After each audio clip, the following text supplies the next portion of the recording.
Então, a palavra de hoje está em Lamentações, né? Eu lembro da tristeza e solidão, das amarguras e dos sofrimentos. Penso sempre nisso e fico abatido. Mas a esperança volta quando penso no seguinte: o amor do Senhor Deus não se acaba e a sua bondade não tem fim. Esse amor e essa bondade são novos todas as manhãs. E como é grande a fidelidade do Senhor. Deus é tudo o que eu tenho, por isso confio nele. Amém? Guarda essa palavra aí no seu coração e conforme eu vou falando, Deus vai ministrando no seu coração, trazendo um paralelo com o conteúdo que eu trouxe e essa palavra, tá bom? Então hoje a gente vai falar um pouquinho sobre a inteligência emocional. A inteligência emocional, ela é uma habilidade que a gente precisa desenvolver para que a gente possa ser capaz de lidar com as nossas emoções, né? Não deixar as nossas emoções nos controlar. Digamos assim, se você tiver essa inteligência emocional, você vai ser um pouco mais racional. Então, quando vier uma situação de estresse, uma situação que você passa, que de repente tira um pouquinho o seu equilíbrio, se você tiver inteligência emocional, você vai conseguir lidar bem com aquilo, se sair bem daquela situação, tá bom? Então, isso é um fechamento assim do que é a inteligência emocional, só para a gente estar falando a mesma língua. Dentro da inteligência emocional, nós temos 4 pilares: o autoconhecimento, a autogestão, a empatia e a sociabilidade. Então, a gente tem que trabalhar dentro desses 4. Então, os 2 primeiros, que é o autoconhecimento e a autogestão, o que significa? Autoconhecimento é quem eu sou. E a autogestão é como eu gerencio as minhas emoções. Então, se trata de mim, tá bom? Auto, né? De mim mesmo. Então, autoconhecimento é quem eu sou e a autogestão é como eu gerencio os meus sentimentos, as minhas emoções. O outro pilar é a empatia e o outro é a sociabilidade, que está ligado com o outro, tá? Como eu vejo o outro e como eu lido com o outro, com essa relação com o outro. Então, esses são os 4 pilares da inteligência emocional, tá? Autoconhecimento, autogestão, empatia e sociabilidade. Os 2 primeiros se tratam de mim e os 2 últimos se tratam do outro, tá? Que eu quero que fique bem reforçado isso com vocês. A partir desse princípio, a gente vai analisar quais os pontos fortes e os pontos fracos. Nós precisamos identificar os nossos pontos fracos para que a gente melhore e os pontos fortes para saber no que eu sou bom, para saber o que me motiva, o que me faz sentir bem. Então, é muito importante você saber quem é você, como eu encaro o mundo, como eu vejo o mundo. Porque o jeito que eu vejo o mundo não é igual o jeito que o outro vê o mundo, tá? Por exemplo, eu sou uma pessoa muito boa em relacionamentos. Esse é o meu ponto forte. Mas, para lidar com os meus próprios sentimentos, eu tenho dificuldade. Então, digamos assim, esse é o meu ponto fraco. Então, eu sabendo que eu tenho dificuldade para lidar com os meus sentimentos, sendo que esse é o meu ponto fraco, eu vou ter que fazer o quê? Criar ferramentas para que eu saiba lidar com os meus sentimentos, tá? Então, como o grupo aqui é de ansiedade e depressão, né? Ou mesmo para quem não tem como uma doença, mas já vê que não tá legal, eu trouxe essas ferramentas para ajudar a gente a lidar com os nossos sentimentos. Por isso que a gente sempre está falando de inteligência emocional por aqui, tá bom? Então, a gente falou nessa primeira parte sobre inteligência emocional e os pilares da inteligência emocional, tá bom? Deu para entender até aí, gente? Tá ok? Dá um retorno para mim. Deixei aí um exercício para vocês, tá? Não precisa fazer agora, tá bom? Vocês anotem aí, para vocês estarem fazendo assim que vocês puderem. Não precisa fazer agora porque a gente não vai debater isso agora. Isso é uma coisa pessoal sua. Você precisa identificar então os seus pontos fortes e os seus pontos fracos. Você vai analisar e vai pensar o que você pode fazer para melhorar. Então esse é o primeiro exercício que eu vou deixar para hoje. Vai ter mais um depois se der tempo. E façam com calma, com tempo, vão pensando nisso e depois vocês façam, não precisa fazer agora, tá bom? Mas esse exercício é muito importante para o desenvolvimento de vocês. Aqui a gente está trabalhando com identidade, com reconhecimento e com estratégia. Então, assim, o que eu queria trazer era a sugestão do Diário das Emoções. O Diário das Emoções é assim, você vai pegar um caderno onde todos os dias você vai estar escrevendo as emoções que você teve durante aquele dia. E depois você vai colocar como você lidou com aquela emoção. Então, vai ser tipo um diário mesmo, tá? Um caderninho simples, você pega e todo fim do dia, o importante é você fazer. Porque às vezes a gente esquece. Então, se for necessário, coloca um alerta no celular para você fazer o registro depois no seu caderno. Ou se for um caderninho pequeno que ande com você, esteja na sua bolsa, esteja junto com você, você vai anotando. Hoje eu me senti triste, hoje eu me senti angustiada, hoje nem sei como eu me senti, mas hoje alguém brigou comigo e eu me senti assim. E aí, então assim, coloca qual o sentimento e como você lidou com ele. Depois de algum tempo, 1 mês, 20 dias, depende de como tiver a sua vida nesse momento, você vai perceber que você se comporta de uma forma, tipo dentro de um padrão, você vai ter um padrão de comportamento. Então, às vezes, você vai ver que como você se comporta não é tão legal. E aí você fala, nossa, quando acontecer isso de novo, eu não preciso agir dessa forma, eu posso agir diferente. E aí você já cria uma mudança de comportamento. Então você muda algo que não tá tão legal e deixa um pouco mais legal, que vai te trazer um bem-estar. Então é muito importante isso, porque você precisa se conhecer. A gente precisa saber quem a gente é para que a gente possa se cuidar. Se a gente não souber como a gente pensa, como a gente sente, fica muito mais difícil. Então é isso aí, ó, resiliência, né? É a capacidade de voltar ao estado original, mesmo diante das adversidades. Em outras palavras, é aguentar a porrada e ficar no mesmo lugar, né? Então, vou dar um exemplo aqui do bambu, que ele é flexível, né? Ele enverga para um lado e enverga no outro, mas ele permanece da mesma forma. Que a gente vai trabalhando a nossa mente para suportar um pouco mais, e aí você vai vendo que aquilo que te incomodava tanto, depois de um pouco de treino já não te incomoda tanto mais, você vai ter uma habilidade de trabalhar com aquilo. Então essa é a resiliência e é uma habilidade, tá? Então inteligência emocional é uma habilidade, resiliência é outra habilidade. Tudo isso que eu tô trazendo aqui é para ajudar vocês com as emoções, com os sentimentos, tá bom? Agora a gente vai mudar um pouquinho o foco, vou trazendo outras informações para você e depois a gente vai retomar na resiliência, tá?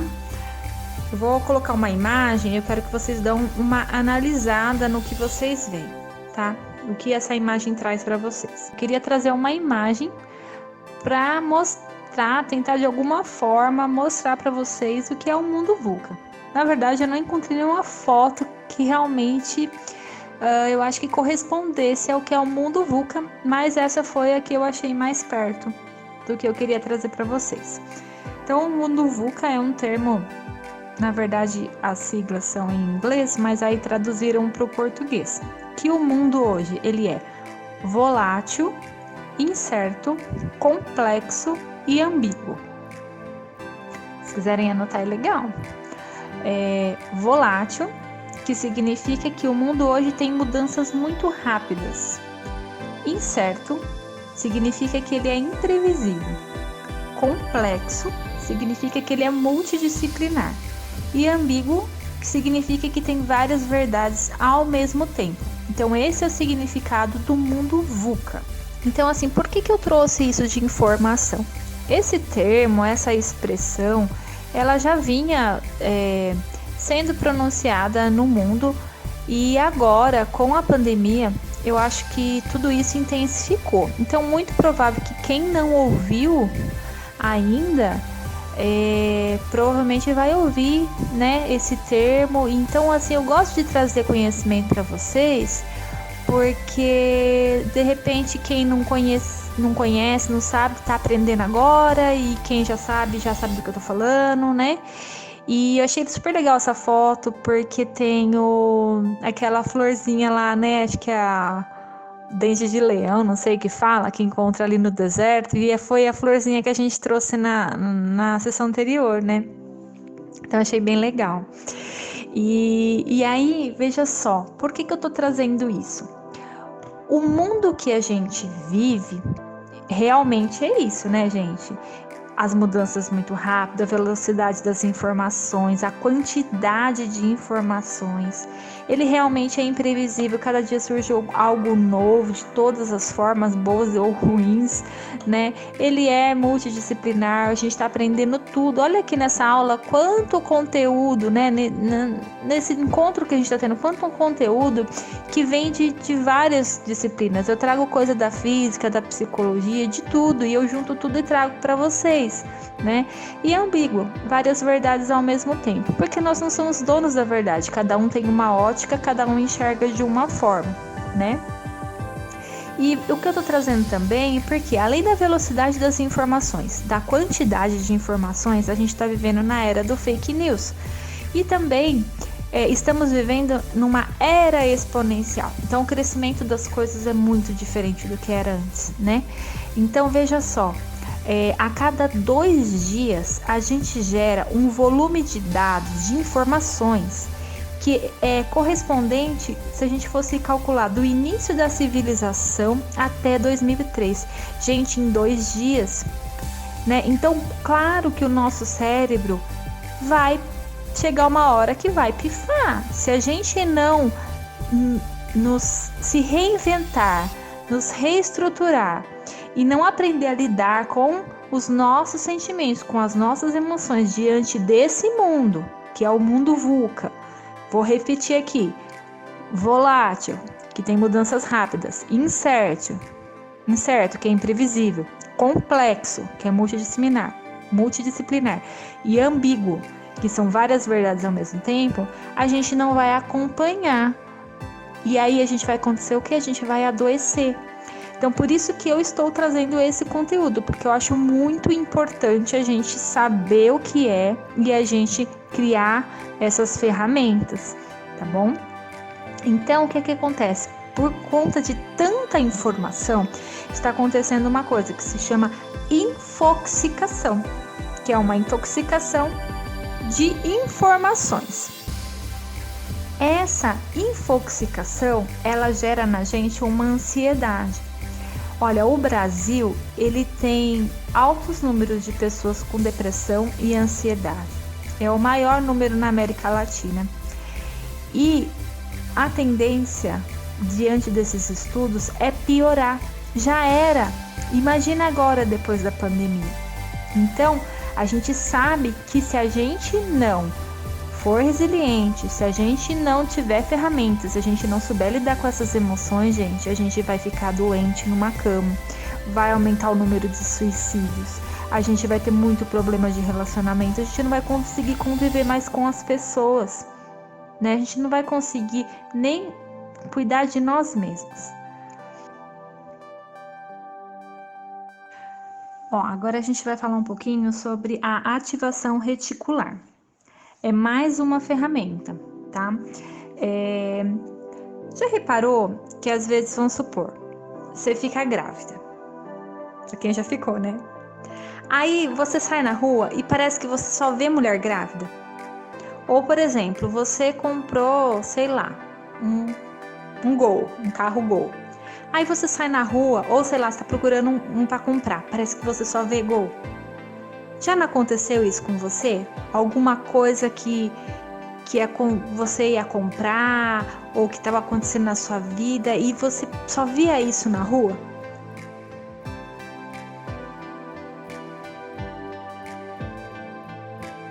Então, essa ativação reticular, ela também é uma ferramenta que pode ajudar você a atingir as suas metas. Normalmente a gente tem tendência para o negativo, né? A gente ressalta as nossas limitações e a gente mesmo gera a autossabotagem. E diante disso a gente faz o quê? Perde o foco daquilo que a gente tinha estabelecido para alcançar. E com essa ativação reticular, ela pode te ajudar a você focar naquilo que realmente você quer alcançar, no seu objetivo. Eu lembro que eu estava fazendo um trabalho da faculdade e era um projeto de vida. E eles mandavam a gente traçar metas. Então, por exemplo, né? As pessoas colocavam lá assim, viajar num cruzeiro, terminar a faculdade, aí, sei lá, se era um advogado, tipo um tribunal. Aí eles faziam o quê? A gente tinha que imprimir a foto do nosso sonho e deixar colado no lugar onde você visse todo dia, tipo um mural, porta de geladeira, essas coisas. Justamente para isso, para ter essa ativação reticular, para que o seu olhar focasse naquilo que você tinha de meta, de objetivo, para você não focar no seu problema. Então agora eu trago como paralelo daquela mensagem que eu trouxe ali acima de Lamentações, que é exatamente isso. E eu também reforço um ponto que é muito importante, que nós temos que ter as nossas metas muito traçadas. Eu tenho que saber o que eu quero, qual o meu objetivo de vida, para onde eu quero ir. Isso tem que estar muito claro. Se eu não tiver isso muito claro na minha mente, eu preciso escrever. Então, por exemplo, eu quero a casa própria, ou eu quero o meu carro, ou eu quero pagar minhas dívidas, ou eu quero um melhor relacionamento com a minha família. Por quê? Você vai ter isso escrito, vai te ajudar a reforçar o seu cérebro. Se você usar essa ferramenta da ativação reticular e você realmente colocar isso no lugar onde você sempre vê, você sempre vai estar se esforçando para alcançar aquele objetivo. Você não vai ficar vendo os seus problemas, olhando as suas limitações, você vai para frente, entendeu? Então é uma ferramenta bem legal se a gente conseguir utilizar ela, né? A gente tem que ir treinando. Olha que legal isso aí, gente. Então, frágil, né? Ali tá um modelo de uma taça, né? Que realmente é algo muito delicado.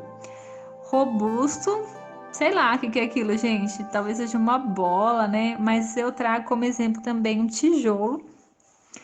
E o antifrágil ali, um diamante. Então, olha só que interessante, né? O antifrágil, ele lida com o estresse e se adapta às situações adversas. Então, o que acontece? Na crise, ele cria novas habilidades, né? Então, lembra que eu falei para vocês que a resiliência tipo assim, você aguenta a porrada e volta no estado original? No antifrágil, você aguenta a porrada, só que você não volta no estado original, você fica melhor. Então é isso que eu quero trazer para vocês, essa habilidade que eu falei para vocês que é uma habilidade melhor do que a resiliência, que é ser o antifrágil, né? A gente está no meio de uma crise e dentro dessa crise a gente vai criar o quê? Novas. Então nesse modelo antifrágil, nessa ferramenta, se gera mudanças, você aumenta o seu nível de consciência. Nós agimos muito na emoção, né? Então, aumentar esse nível de consciência é legal, porque a gente vai ser mais razão, a gente vai pensar um pouquinho mais para ter certas atitudes. Então é assim, ó, é um aprende, desaprende e reaprende de novo. Você vê, ó, a gente aprendeu que resiliente era bom. Agora a gente está aprendendo que ser antifrágil é melhor ainda. E amanhã vai vir uma outra coisa que vai ser melhor ainda. Sabe? Então a gente tem que saber se reestruturar, se reinventar, se refazer. Quando a gente está destruída e a gente se levantar. E quando a gente se levantar, a gente não vai se levantar igual. A gente vai se levantar muito melhor. É esse o processo de Deus. É isso que Deus faz. Existe um momento de fragilidade, talvez? Sim. Mas dê tempo ao tempo. Aos poucos você já vai se reestruturar de novo, vai dar tudo certo, tá? E então eu queria trazer para vocês agora que tem coisas que a gente não tem controle. O que a gente tem controle, a gente vai cuidar, vai tentar mudar, o que está no nosso alcance. Mas o que não está no nosso alcance, gente, às vezes a gente não precisa fazer nada, é só aceitar. E às vezes a gente fica lutando contra aquilo. Então, às vezes é só aceitar.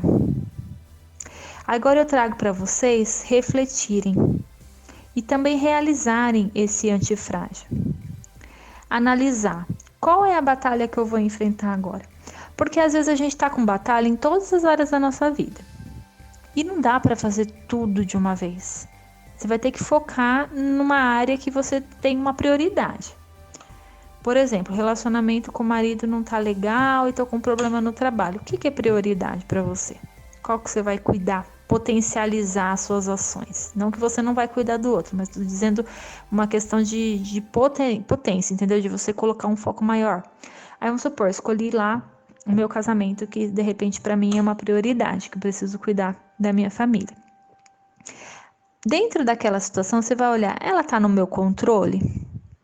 Você vai analisar se está no seu controle ou se não está no seu controle. Por exemplo, uma pandemia não está no nosso controle.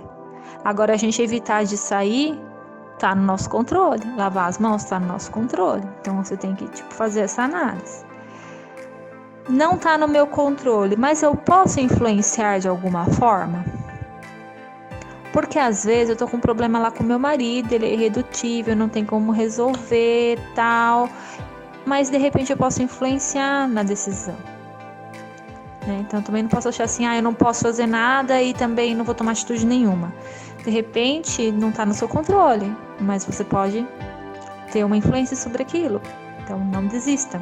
Se você tem de alguma forma como influenciar para que a mudança aconteça, tenha a sua atitude.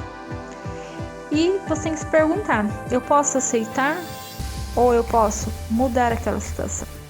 Não posso mudar, então eu tenho que aceitar. Não é tudo que está no nosso controle, mas a gente tem que acreditar que está no controle de Deus. Elimine os estressores. Tire aquilo que está trazendo grande dificuldade para você, causando um grande estresse para você, certo? Eliminando os estressores, você vai ficando forte, só que daqui a pouco vai aparecer outros estressores. E aí você vai desenvolvendo essas habilidades, desenvolvendo essas técnicas. Então eu queria que ficasse bem claro para vocês, então, a diferença do resiliente e do antifrágil. É bom ser resiliente? É ótimo, né, gente? A gente suportar as coisas e ficar bem. Mas ser antifrágil, gente, é muito melhor, porque a gente suporta e a gente se transforma em algo melhor ainda. Então, quando Deus ele dá uma luta pra gente, uma situação, não é para nos destruir. É para que a gente possa evoluir, para a gente crescer, para a gente ser mais forte. A gente sempre escuta isso nos cultos, mas eu quis trazer para vocês um pouquinho dessa teoria, da técnica, para vocês entenderem um pouquinho mais, porque ali no culto é passado de uma forma maravilhosa, mas que às vezes a gente não entende na realidade. E aí agora, juntando esse conteúdo, quando vocês escutarem uma pregação, vai ser muito mais impactante para vocês. Vou dar um exemplo aqui, né? Lembra que eu tinha falado para vocês que quando eu montei o grupo, né, que eu tive essa atitude de tomar a frente e falar, não, vou fazer mesmo porque eu vejo a necessidade e eu acho que eu posso ajudar? Eu fiz o quê? Eu peguei uma coisa que estava me destruindo e eu transformei ela numa coisa boa, que hoje está ajudando vocês e está me ajudando muito mais. Então, nessa situação, eu fui antifrágil, porque eu, olha só, estava no meio de uma crise e de vez de eu ficar destruída ou de eu simplesmente me normalizar, voltar ao meu estado normal que eu era antes, não, eu criei algo novo, algo que pudesse ajudar, então eu me fortaleci. Gente, então só recapitulando aqui, a gente aprendeu um pouquinho sobre o que era inteligência emocional, quais são os pilares da inteligência emocional, a gente identificar os nossos pontos fortes e os nossos pontos fracos. Aí eu deixei o exercício para vocês estarem fazendo, a sugestão do diário de emoções, Conversamos um pouquinho sobre a resiliência. Aprendemos sobre o que é o mundo VUCA e como viver nesse momento. Aprendemos sobre a ativação reticular. Deixei o exercício 2 para vocês refletirem para onde vocês estão olhando. Deixei aqui como sugestão o treino da ativação reticular com fotos e imagens. E depois a gente aprendeu o que era o antifrágil.